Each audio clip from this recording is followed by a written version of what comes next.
The fjord lay silent, as though the gods themselves had drawn their breath.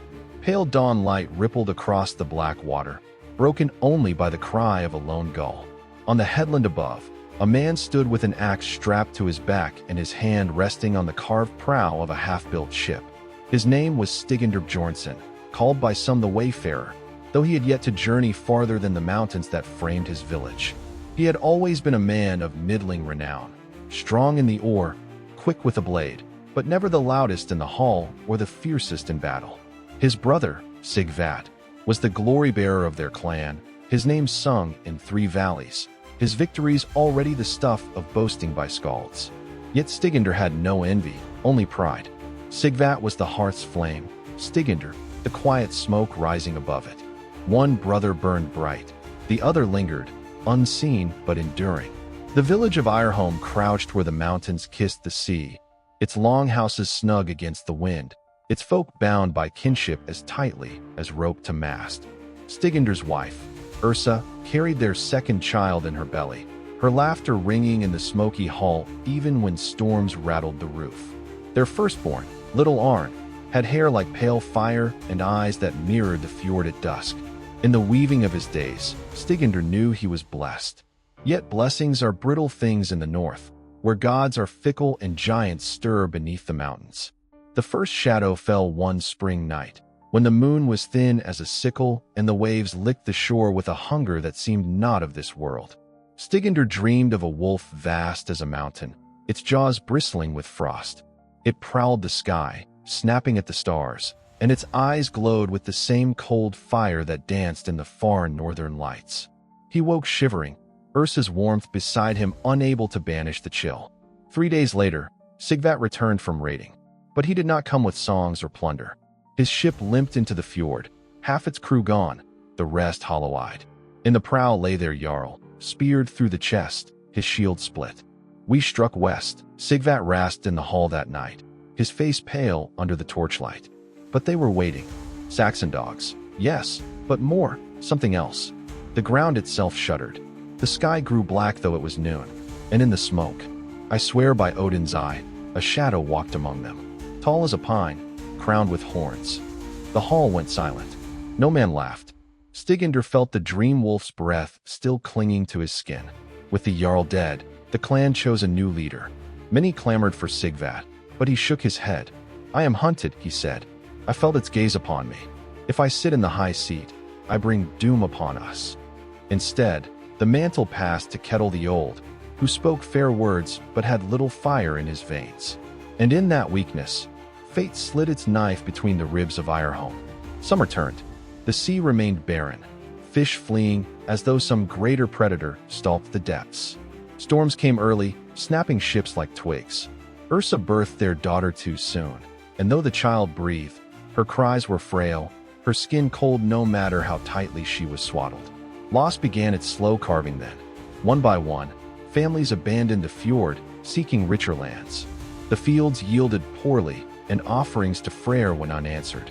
At night, the howling of wolves echoed closer, though none dared hunt them, for their tracks burned with frost that did not melt in the sun. Then, in autumn's waning, came fire. Raiders from the north, strange men, their shields painted with serpent sigils unfamiliar to any skald's tongue, descended upon Eirholm. They moved like smoke, fast and merciless. Stricken fought with his axe until his arms grew numb, cutting down 2, then 3, but the tide was too strong. He dragged Ursa and the children into the woods, heart hammering, the screams of kin behind them tearing like claws at his ears. Sigvat led a desperate counterstrike at the shoreline, his war cry the last beacon in the night. By dawn, Eirholm was ash. The long houses blackened skeletons, the smoke rising like the souls of the dead. Stricken found Sigvat on the beach, pierced through with 3 spears, his hand still clenched around the hilt of his sword. His brother's eyes were open, staring not at the sky but at the sea, as though waiting for some ship that would never come. It was then that Stricken knew the wolf was not just a dream. It was a herald. He carried Sigvat's body to the pyre himself, his shoulders bowed under a weight no axe could lift. Ursa stood with their son clutching her skirts, the infant daughter silent in her arms. As the flames rose, Styginder whispered words no skald would ever set to verse. I will not let your name be devoured. By the gods or the giants, by wolf or shadow, I swear it. You will be remembered. But oaths, like blessings, are double-edged. The Norns listen closely when mortals speak with such fire. And often, they twist the thread. That winter, the raiders returned, not to plunder, but to claim. They spoke of a king beyond the northern sea, one who bowed to no god, who carried the mark of the wolf upon his brow. He sought warriors, thralls, and children alike. Ireholm, weakened and leaderless, could not stand. Styginder fought. By Thor's name, he fought. He cut down the first who reached his hall, split the helm of the second. But they came in waves, iron tide upon tide. Arn screamed as rough hands seized him.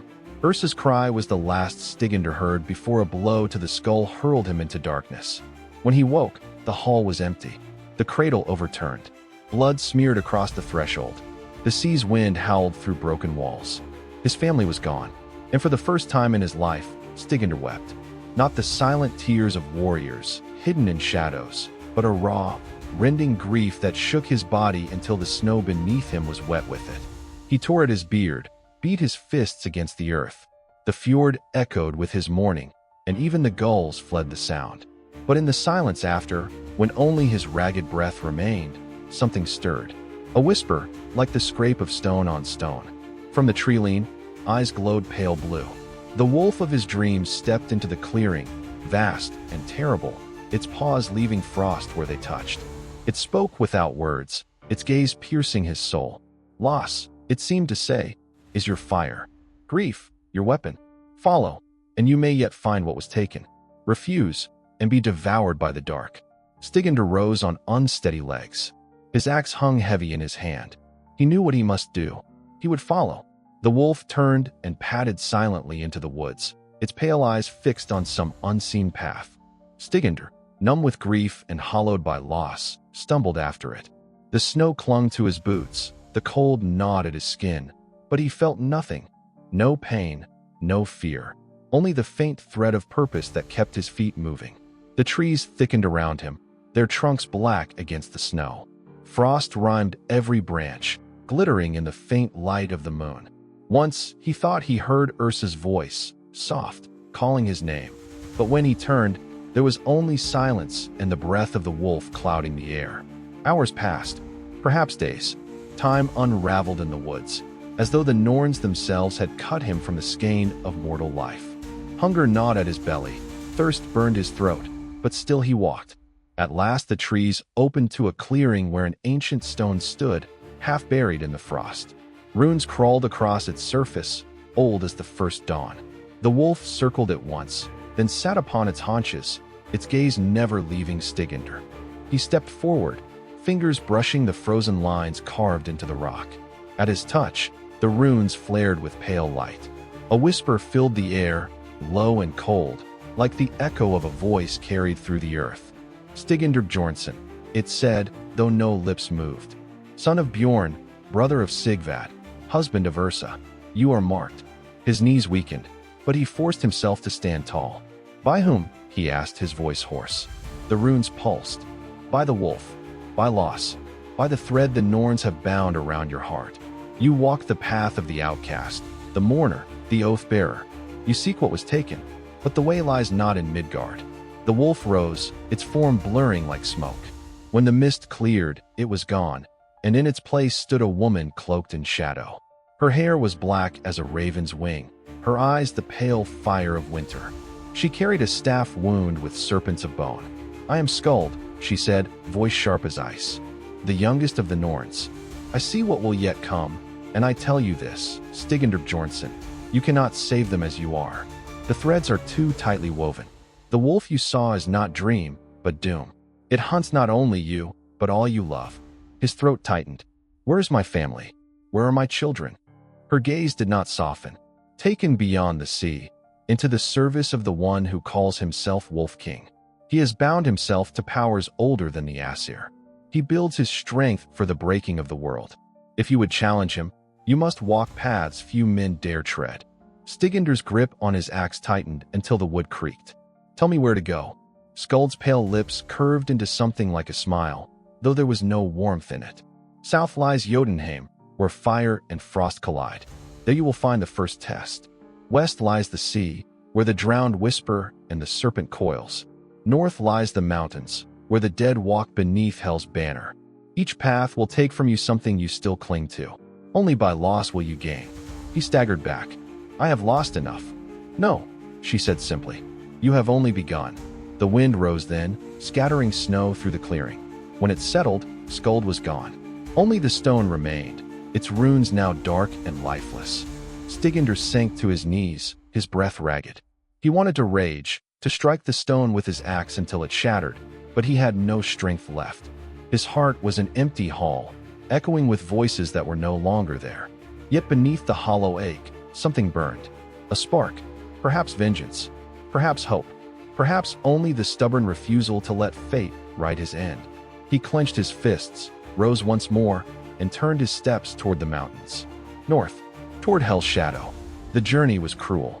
The land rose in jagged ridges. The wind screamed down from peaks sharpened by the gods' own blades.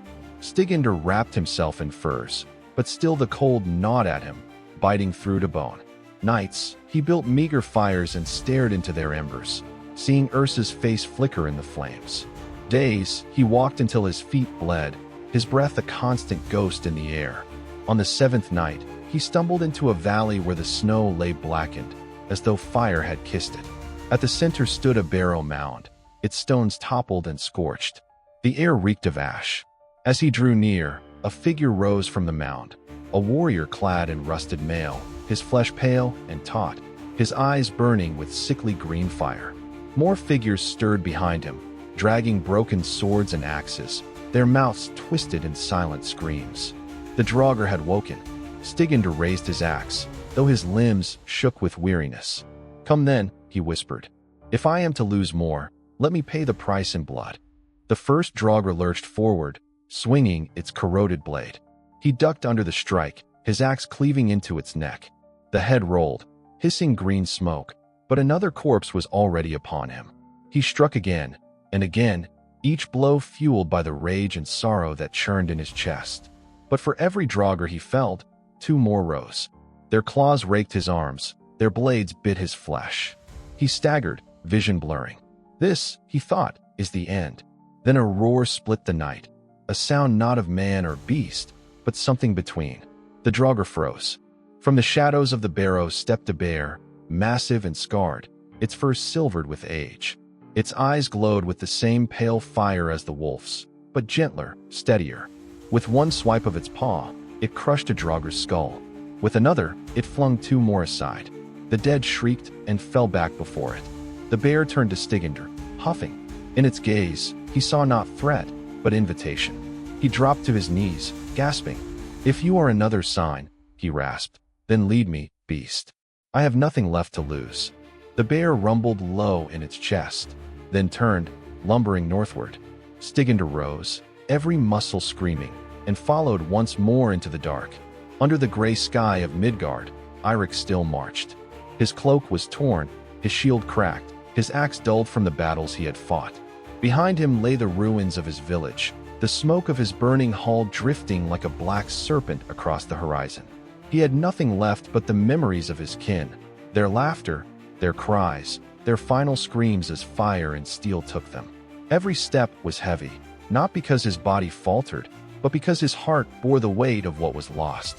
The gods had not answered his prayers. Thor's hammer had not saved his son. Freya's tears had not shielded his wife. Odin's wisdom had not shown him a path to victory. He was alone, a broken man, but still a Viking. And a Viking who still walks toward fate. He journeyed north, where the fjords rose like jagged teeth, and the wind cut through bone. There, the whispers of the skalds told of a sacred place where the veil between the living and the dead was thin. Eirik sought it not to return himself, but to plead for his family's souls, to see them once more, even if it meant his life. On the third night, when the moon was swallowed by storm clouds, he saw her. A figure by the water's edge, clad in pale light, with hair as black as raven feathers and eyes that shimmered like ice. The Norn. She did not speak, but her gaze pierced him, and he knew she wove his fate even then. Eirik dropped to his knees, tears carving paths through the dirt on his face. "Take me," he whispered. "Take what remains of me, but let them rise again. Let their voices fill the halls of Midgard. I ask for nothing but their return." The Norn tilted her head.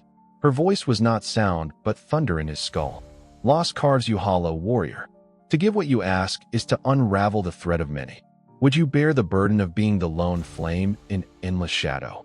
He clenched his fists until his nails broke the skin. "If their laughter returns, I will walk in darkness gladly." The Norn touched her spindle. The waters rippled, and from the depths came faces, his wife, his son, his kin, reaching for him, crying out with joy and sorrow. Eirik stumbled forward, but the moment his fingers brushed theirs, fire erupted in his chest. His soul was unbound, his body collapsing to the shore. Yet his clan's spirits rose, drawn into the wind, the stars, the soil. They were no longer lost. Their names would not fade. His sacrifice had given them light, though he walked into endless night. The last thing Eirik saw before the world dimmed was the faint curve of his son's smile, and the hall of the gods opening before him. The skalds would later sing of Eirik the Hollow Flame, the Viking who traded his life for the lives of his kin, who bore every loss so that his people could live again. And though his bones sank into the earth, his spirit became the fire that burned eternal in the sagas of men. The night deepened, and silence fell upon the fjord where Eirik's body lay. The waves lapped gently against the stones, carrying away the last warmth of his breath. The Norn stood unmoving, her pale figure glimmering faintly in the storm-washed dark. She had seen countless sacrifices, countless bargains, but rarely had she felt the weight of such devotion. She touched the threads again, binding the souls of Eirik's kin not back to their bodies, but to the land itself. His son's laughter became the whisper of pine trees in the wind. His wife's song lingered in the murmur of streams. His people's voices echoed in the crackle of fire and the crash of waves. They would never fade, for Eirik had bound them to the world with his own soul as anchor. Yet, sacrifice is never without cost. When dawn came, the fishermen who rowed their boats along the fjord saw a strange sight. Upon the shore, Eirik's body was gone, leaving only a trail of scorched stone, as though lightning had struck. And in the water, a shadow moved, vast and serpentine, glowing faintly with runes that pulsed like a heartbeat. They whispered it was Jormungandr, the world's serpent, but those who listened closer claimed it was something else, something born of man and grief, bound to the sea by sacrifice. Skalds came to tell the tale. They spoke of Eirik the Hollow Flame, who gave himself to the deep to save his kin. But they also warned that on storm-racked nights, when the sky split with thunder and the ocean boiled, one might glimpse his spirit walking the waves, axe still in hand, eyes burning like embers. A guardian, a curse, a god, none could say for certain. Generations later, his name still carried weight. Children were told to whisper a prayer to Eirik before venturing on long voyages, lest the sea claim them. Warriors carved his rune on their shields, hoping his sacrifice would lend them strength. And widows, in their grief, cried out his name to the wind, knowing he too had walked through the fires of loss. Eirik was gone, yet he remained. For in the heart of Midgard, nothing truly ends. Loss breaks, reshapes, and forges anew.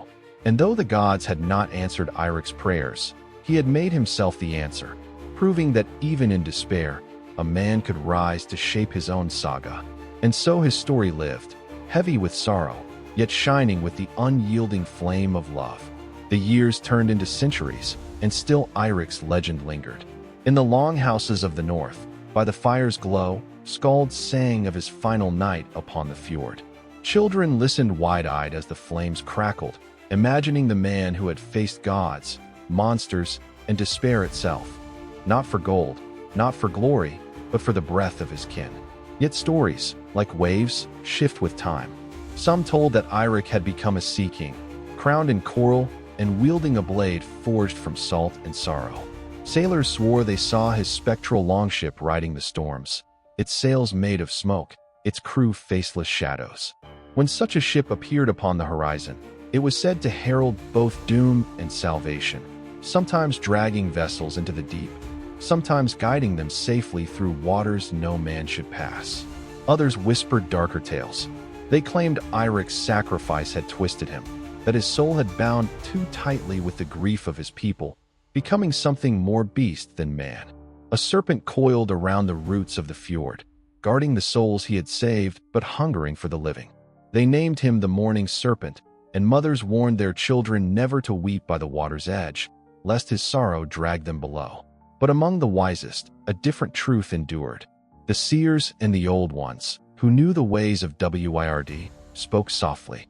Eirik was neither king nor serpent, neither curse nor savior. He was a man who carried his grief like fire, and in the end, gave it to the world. And it is that fire you feel when the storm breaks, when the wind howls, when your heart aches but still beats. Thus, Eirik lived not in one form, but in many, in the hearts of those who had known loss and still dared to love. For loss is the deepest wound, and love the fiercest weapon. And Eirik, son of no god, forged both into a saga that even the Norn could not cut from the weave. And so, when the wind howls over the fjords and the sea roars against the cliffs, it is said that one may still hear him, Eirik, the Hollow Flame, walking the waves, carrying the grief of mankind, yet burning, always burning, against the dark. The winters grew harsher in the years after Eirik's sacrifice. Crops withered, storms lashed the coasts, and men whispered that the gods themselves were testing Midgard. Yet still his tale spread, carried from one hearth to another, across valleys, rivers, and seas. In the dreams of seers, his shadow lingered, sometimes a man, sometimes a serpent, sometimes a flame drifting on the water. To some, he was a guardian, to others, a warning. And then came the day when the great host of raiders from the east descended upon the north, burning, pillaging, and breaking clans apart. Villages were set aflame, children taken, and the fjords bled red with kin strife. The people cried out for protection, but the Jarls squabbled, their swords turned against one another as often as against the foe. On the eve of one such slaughter, when a village lay cornered at the water's edge with no hope of escape, the sea itself rose. A hornless longship, black as obsidian, emerged from the storm. Its sails burned with ghostly fire, and upon its prow stood a figure vast and unyielding, broad-shouldered, cloaked in storm clouds, his axe glowing with ancient runes. His face was shadow, but his eyes burned like two embers carved from the heart of the earth. The raiders laughed, thinking it trickery of mist. But when the phantom warrior strode upon the waves, his axe cleaving the sea in two, their laughter turned to screams. The ship burst like tinder before him, men swallowed by the dark waves, and the village was spared. The survivors knelt upon the shore, whispering the name they had heard only in hushed songs. Eirik. From that night, no man doubted that he had become more than mortal. Yet the skalds tell that Eirik himself wept as he walked the sea. For every enemy slain by his hand, he saw the faces of his own people, their cries, their pain, their loss. Every life he took bound him more tightly to the grief that had remade him. He was savior, yes, but one who carried the weight of every sorrow into eternity. The Norn, watching from the roots of Yggdrasil, did not cut his thread. They could not. His story had burned too deeply into the fabric of Midgard. He had become a rune of loss, etched into the world itself. Seasons turned, ages passed. Kingdoms rose and fell, and still the storms bore his name. And so, the saga of Eirik closed not with a victory, nor with a death, but with a transformation. He was no longer a man. He was no longer bound by the fate of one clan. He had become the fire within grief, the strength within despair, the storm upon the waters, the echo of sacrifice that every heart knows when love demands the ultimate price. Not a god, not a monster, but something greater, a memory that could never die. And so the skalds sing, when the wind howls and the sea breaks, when sorrow takes all you love, look to the waves, and know Eirik walks there still, the hollow flame, the grief of men, the fire that never dies.